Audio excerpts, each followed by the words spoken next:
कुछ घर खाली नहीं होते, वो बस इंतजार करते हैं। इंतजार किसी के वापस आने का। शहर के बाहर पहाड़ी पर खड़ा था राजा साहब का पुराना बंगला। लेकिन रात में वो जिंदा हो जाता था।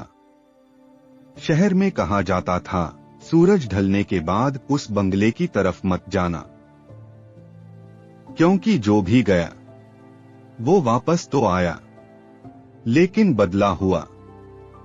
3 दोस्त आर्यन, सिया और कबीर इस बार सच में डर को चुनौती देने निकले।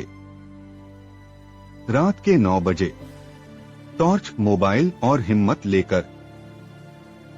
जैसे ही उन्होंने गेट खोला, तेज हवा चली। दरवाजा अपने आप बंद हो गया। अंदर सन्नाटा, फर्श पर धूल, लेकिन बीच बीच में ताजे पैरों के निशान, जैसे कोई अभी अभी चला हो। सिया ने फुसफुसाया, हमारे अलावा यहां कोई है। दीवार पर राजा साहब की बड़ी तस्वीर टंगी थी। मोमबत्ती जलाने पर तस्वीर की आंखें चमकीं। आर्यन ने कहा, ये रोशनी का असर है। लेकिन तभी तस्वीर में राजा साहब का सिर हल्का सा मुड़ा। अब वो सीधे बच्चों को देख रहे थे। कबीर का गला सूख गया। ऊपर से कदमों की आवाज आई, धीरे, भारी, जैसे कोई लाठी लेकर चल रहा हो। ठक ठक ठक। तीनों ने एक दूसरे को देखा। सीढ़ियां खुद ब खुद चरमराईं। ऊपर वाले कमरे का दरवाजा खुला। अंदर घना अंधेरा। कमरे के बीच में कुर्सी हिल रही थी। हवा नहीं थी। फिर अचानक ठंडी लहर कमरे में फैल गई और धीरे धीरे एक सफेद धुंध बनने लगी। धुंध इंसानी आकार लेने लगी।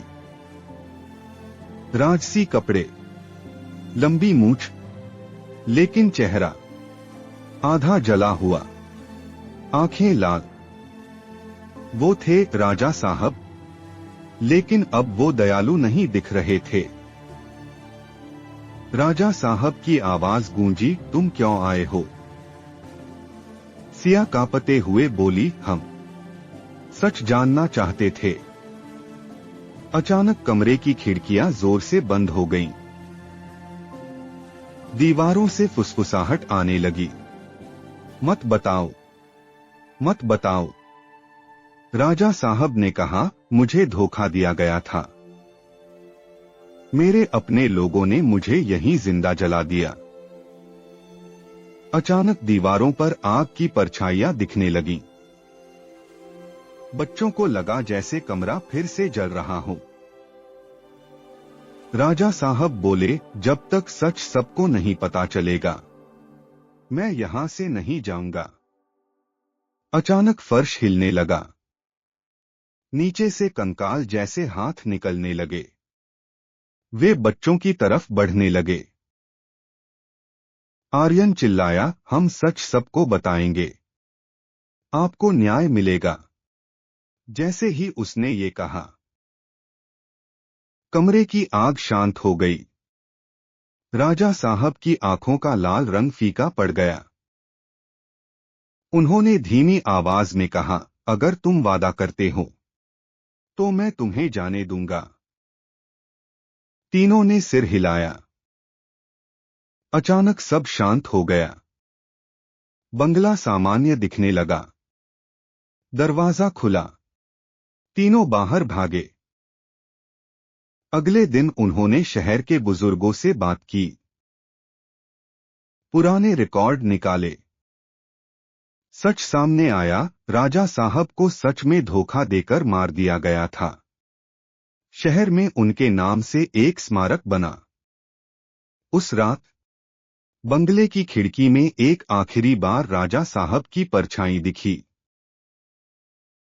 लेकिन इस बार उनका चेहरा शांत था और धीरे धीरे परछाई गायब हो गई।